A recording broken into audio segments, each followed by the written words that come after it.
ஐரோப்பால அப்படி என்னதான்ப்பா இருக்குது? ஐரோப்பா உண்மையிலேயே ஒரு சொர்க்க பூமியா? அங்க மக்களுக்கு கவலைகளே கிடையாதா? எல்லோரின் வாழ்க்கை தரமும் உச்சத்துல தான் இருக்குமா? அப்படின்னா, மற்ற கண்டங்களை விட ஐரோப்பியர்களுக்கு மட்டுமே தெரிந்த அந்த மேஜிக் பவர் தான் என்ன? ஐரோப்பா அப்படின்னு சொன்ன உடனேயே எல்லாருக்கும் அத பத்தி ஒரு ஆச்சரியம் இருக்க தான் செய்யுது.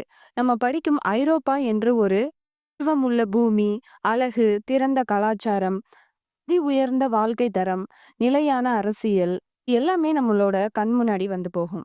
இன்னும் சொல்லப்போனா, இன்றைய இளைஞர்களோட கனவு தேசம் ஐரோப்பா அப்படின்னே வந்து சொல்லலாம். இந்தியா மட்டும் கிடையாது, ஒட்டுமொத்த உலகமே வியந்து பார்க்கும் பிரம்மாண்டம் தான் இந்த ஐரோப்பா. அத பத்தி தான் நம்ம இன்னைக்கு வீடியோல பார்க்க போறோம். வாங்க வீடியோக்குள்ள போகலாம். உலக வரைபடத்தை எடுத்துக்கிட்டா, அதோட செழிப்பான இடங்கள்ல ஐரோப்பா வந்து முதல் இடத்த வந்து பிடிக்குது. உலகின் பணக்கார நாடுகளின் பட்டியல நம்ம எடுத்து பார்த்தோம்னா, அதுலயுமே வந்து ஐரோப்பா நாடுகள் தான் முதல் வரிசையா வந்து நிரம்பி இருக்குது. உலகின் பாதுகாப்பான நாடுகளோட பட்டியலை எடுத்து பார்த்தோம்னா, அதுலயும் முதல் இடம் ஐரோப்பா நாட்டுக்கே உரியதா இருக்குது. அதேபோல உலகத்தோட மிகவும் மகிழ்ச்சியான நாடுகளோட பட்டியலை எடுத்து பார்த்தாலுமே, ஐரோப்பா நாடுகளே முதல் இடத்தை வந்து மாறி மாறி போட்டி போட்டு பிடிக்குது.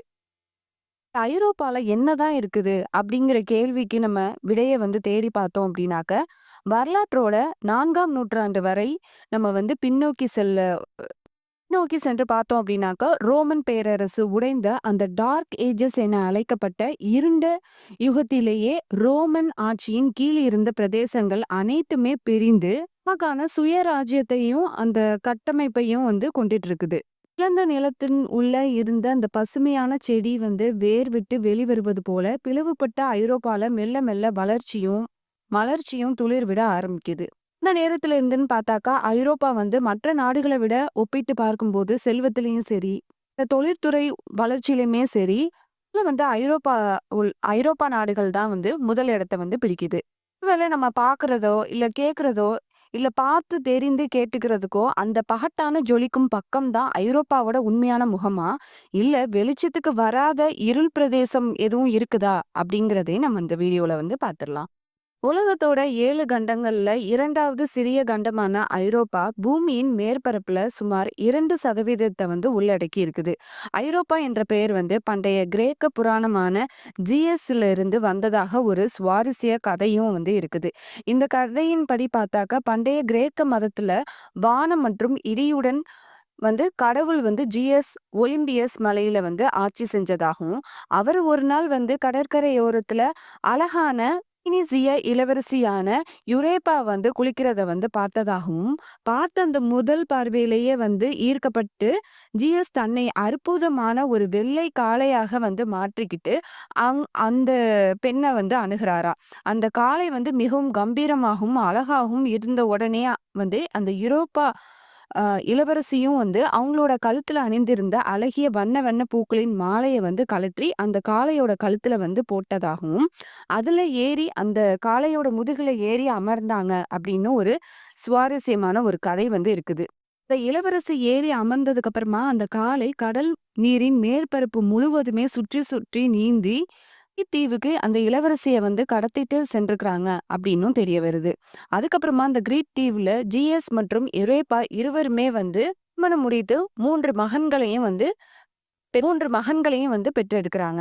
அதே நேரத்துல கடல்ல குளிக்க சென்ற பீனிசிய இளவரசியான யுரேப்பாவை வந்து காணாமல் அவங்களோட குடும்பத்தினர் வந்து அவங்கள தேட ஆரம்பிக்கிறாங்க.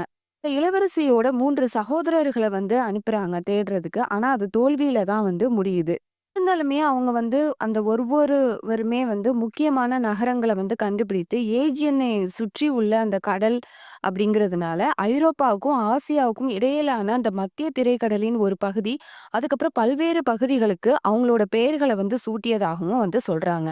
காலத்துல இது எல்லாமே ஒன்றிணைத்து ஐரோப்பா அப்படின்னு வந்து அழைத்ததாகவும் வந்து அந்த கதை மூலயமா நமக்கு வந்து தெரிய வருது. ஆனா பண்டைய கிரேக்க எழுத்தாளரும் புவியியலாளரும் வரலாற்று ஆசிரியருமான ஹெரோடோட்டஸ் என்பவர் என்ன சொல்றாங்க அப்படின்னாக்க, பீனிசிய இளவரசியின் கதைக்கும் ஐரோப்பா கண்டத்தின் பெயருக்கும் எந்த ஒரு தொடர்புமே கிடையாது அப்படின்னு வந்து அவர் சொல்றாரு. அவர் எழுதிய 4 வரலாற்று புத்தகத்திலயுமே வந்து உண்மையிலே வந்து ஐரோப்பாவுக்கு அதன் பெயர் எங்கிருந்து வந்தது அல்லது யார் கொடுத்தது என்பது யாருக்குமே தெரியாது.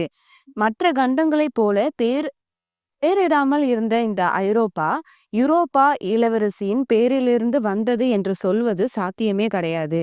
யூரோப்பா இளவரசியின் பேரிலிருந்து வந்தது என்று எந்த ஒரு இதுவுமே கிடையாது. ஏன்னா, யூரோப்பா இளவரசி வந்து ஆசியாவுக்கோ அல்லது ஐரோப்பாவுக்கோ ஒரு போதுமே வந்து சென்றது கிடையாது அப்படின்னு வந்து அவர் சொல்றாரு. எது எப்படியோ ஐரோப்பா என்ற பெயரின் தோற்றம் பற்றிய அந்த கோட்பாடுகள் வந்து பண்டைய கிரேக்கத்தை நோக்கி தான் இருக்குது. கிரேக்க மொழியில் யூரோப்பா என்ற பெயர் அகன்ற முகம் அப்படின்னு ஒரு பொருளை வந்து குறிக்குது. இது வந்து முழு நிலவை குறிக்கிறது அப்படின்னு வந்து சொல்றாங்க. பண்டைய கிரேக்கர்கள் முதல்ல வந்து யூரோப்பா என்ற வார்த்தையை வந்து மத்திய கிரேக்கத்தின் புவியியல் பகுதிக்கும் பின்னர் முழு கிரேக்கத்திற்கும் பயன்படுத்தியிருக்கிறாங்க. 500 பிசி அந்த காலத்துல தான் வந்து யூரோப்பா என்ற வார்த்தை வந்து ஐரோப்பாவின் அந்த முழு கண்டத்தையும் கிரேக்கத்துடன் அதன் கிழக்கு பகுதியையும் சேர்த்து வந்து குறிப்பிடவும் ஆரம்பிச்சிருக்கிறாங்க. ஐரோப்பாவின் புவியியல் அப்படின்னு சொன்ன உடனே பள்ளி பாட புத்தகம் தான் வந்து சிலருக்கு வந்து ஞாபகம் வரும். ஆனா ஐரோப்பாவின் புவியியலை தெரிந்து கொள்ளாமல் இந்த ஐரோப்பாவை வந்து நம்மளால புரிஞ்சுக்கவே முடியாது. யுரேஷியாவில் மாபெரும் சூப்பர் கண்டத்தின் மேற்கு நிலம் தான் இந்த ஐரோப்பா. அது ஆசியால இருந்து யூரல் நதி, காஸ்பியன் கடல், கருங்கடல்கள் உள்ளிட்ட தொடர் நீர்நிலைகளால பிரிக்கவும் பட்டிருக்கு. உலகின் 2வது மிக சிறிய கண்டமான ஐரோப்பா யுரேஷியாவின் மேற்கு நோக்கிய தீபகற்பங்களால ஆயிருக்கு. உலகத்தோட மொத்த நிலப்பரப்புல கிட்டத்தட்ட 15ல் ஒரு பகுதியா ஆக்கிரமிச்சிருக்கு. இது வடக்கே ஆர்டிக் பெருங்கடலும், மேற்கில் அட்லாண்டிக் பெருங்கடலும், தெற்கே மத்திய தரைக்கடலிலும், கிழக்கில் ஆசியாவிலும் எல்லைகளா வந்து கொண்டுட்டு இருக்கு. ஐக்கிய நாடுகளோட தகவல் படின்னு பார்த்தாக்கா ஐரோப்பால மொத்தம் 44 நாடுகள் வந்து உள்ளடங்கி இருக்குது. பொருளாதார மற்றும் அரசியல் தொழிற்சங்கமான ஐரோப்பிய ஒன்றியத்தில் 27 நாடுகள் வந்து அங்கம் வகிக்குது.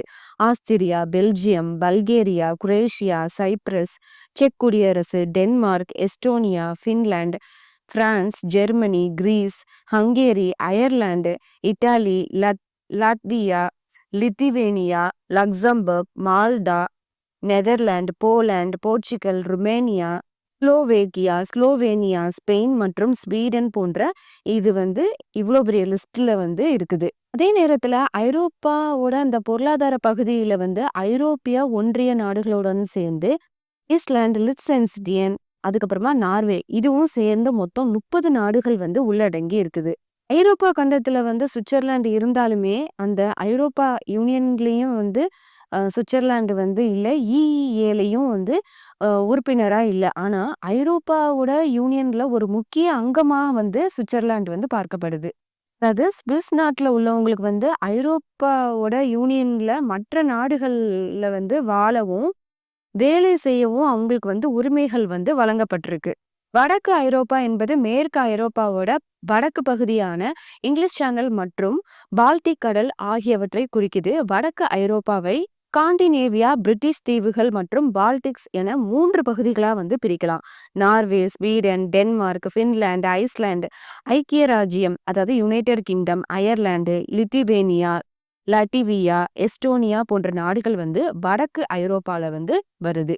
மத்திய தரைக்கடல் ஐரோப்பா என்று அழைக்கப்படும் தெற்கு ஐரோப்பா 15 நாடுகளை வந்து கொண்டுட்டு இருக்குது. 15 கோடி மக்களுக்கும் அதிகமாக வாழும் இங்க வந்து அல்பேனியா, ஆண்டோரா, போஸ்னியா மற்றும் Herzegovina, Croatia, Greece, Italy, Malta, Montenegro, வடக்கு Macedonia, Portugal, San Marino, Serbia, Slovenia, Spain, Vatican போன்ற நாடுகள் வந்து இருக்குது. ஐக்கிய நாடுகள் சபையினால் கிழக்கு ஐரோப்பா என்று கருதப்படும் 10 நாடுகள் அனைத்தும் ஒரு காலத்துல பனிப்போரின் போது சோவியத் யூனியன் தலைமையில் கீழே வந்து அதாவது கம்யூனிஸ்ட் கூட்டமைப்புக்கு கீழே ஒரு பகுதியா வந்து இருந்திருக்கு.